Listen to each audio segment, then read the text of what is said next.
Guys, welcome to another video. So this is part two, essentially part two, car number two of that deal I got when I traded my nitro plane for two RC cars. And so I think I gave you guys like a glimpse of what the second one was, but let me dive into it with you. So I got an OFNA LD3. I didn't even know these existed until the guy offered me it, and immediately I was like, yeah, gotta grab that. Because not only is she a nitro on road car, yeah, we got 2-speed action.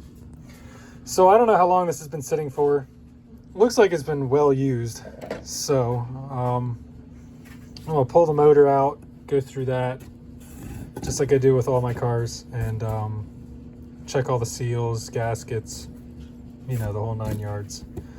And then while that's off, I'll test this, make sure it runs. I do have the original handle to it, so don't even have to worry about that. I gotta charge the battery. I gotta make sure that battery works, actually. It's probably a NiCad, so it's deader than a doornail. What I found funny, though, here's the body, right? Well, whoever cut it, they never took the plastic off. So this body is brand new underneath. But look, they put the stickers on the flipping plastic. So I don't know what I'm supposed to do now, because I'm going to take off all those freaking stickers, which I'm okay with because it actually has more stickers in the second box in there. So, oh no, but they put the headlights on that way too. I don't know what I'm going to do. But the reason this is hazed green is because of the plastic. It's supposed to be white. So, I guess we'll figure that out too.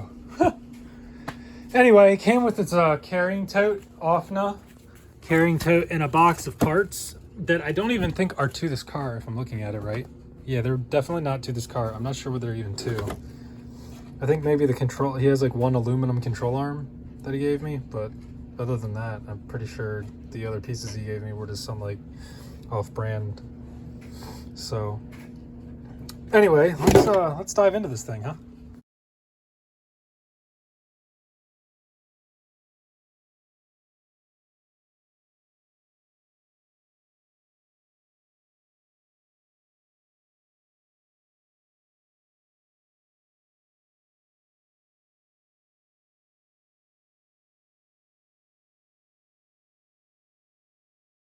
I saw the camera was like doing this the whole time, but hopefully that doesn't affect it too badly. It's like at the bottom here is where you're going to see me working.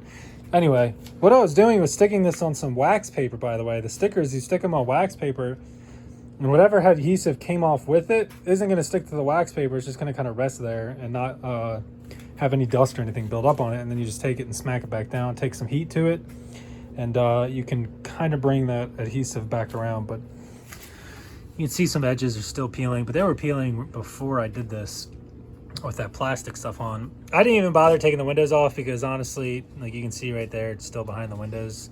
I'm not too worried about it. You're not going to see it much there. So I took an X-Acto knife and just went around the windows so that it'll be easy to peel. It was easy to peel off. But dude, that body is literally brand new. Like, look at that. Shiny. That's freaking insane. So anyway, now that the body's done, we can jump into the car. And obviously, first things first is getting this motor out. Everything rotates freely, which is kind of nice. Differentials are unlocked.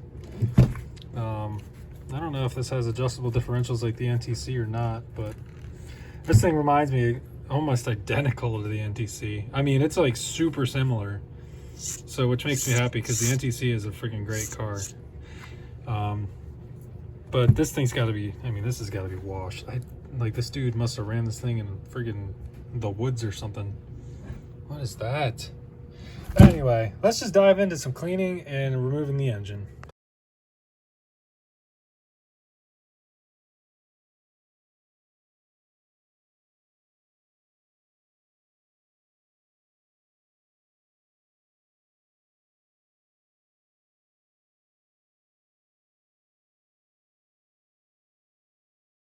Here's the engine.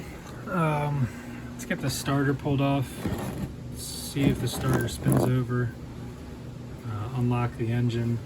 You know, do our normal routine that we do with engines here. 12.12, okay. Here's the car. I mean, golly, that thing's dirty. So that is just gonna be clean. I might take the tank out, but honestly, the tank saved on it. Somebody saved on it and drained it. That looks unbelievably clean. So I'm just gonna stick some cleaner in there, shake it up, and then be done. But I'll take it out to clean the chassis more than anything, because this chassis is just dirty. I got 3 of the 4 without drilling or without slotting the heads, but I had to slot the head of 1. This one was super stripped out, but these 3 weren't.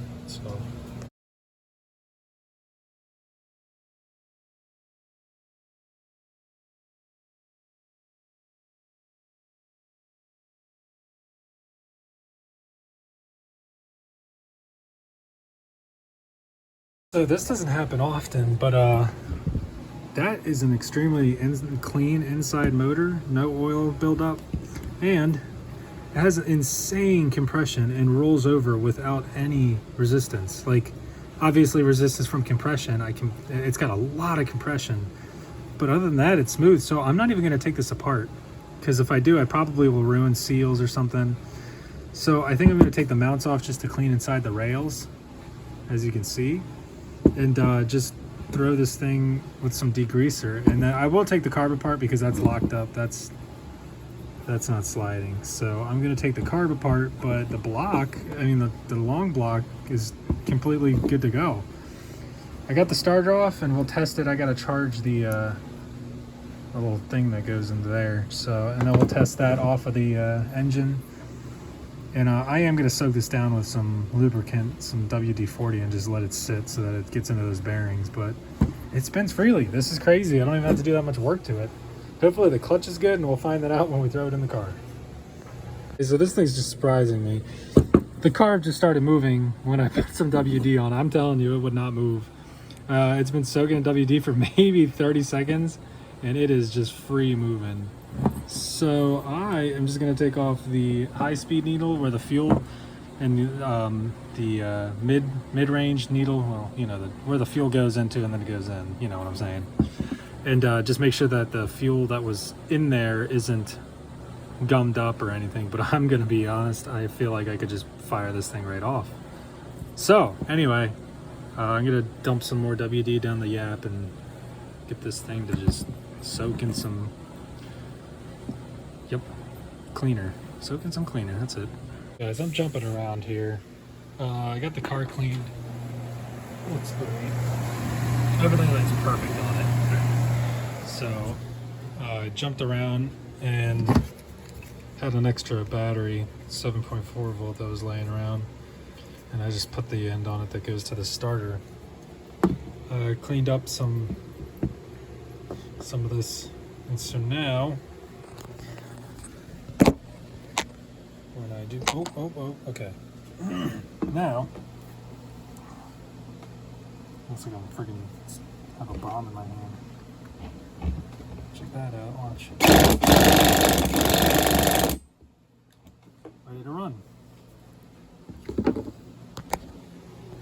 So I'll start a time lapse, get this car back together, and get the electronics working.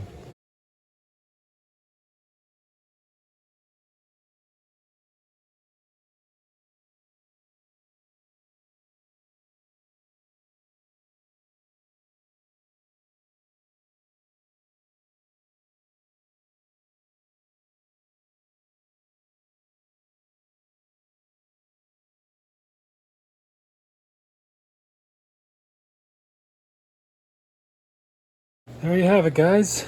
Completed. The original failsafe does actually work. I tested it, it does work. All the electronics work. I guess the next video will be me attempting to run it. Brakes work really well, actually, and the throttle is set perfect. So this car was like kind of out of the box, ready to run, just had sat for a little bit.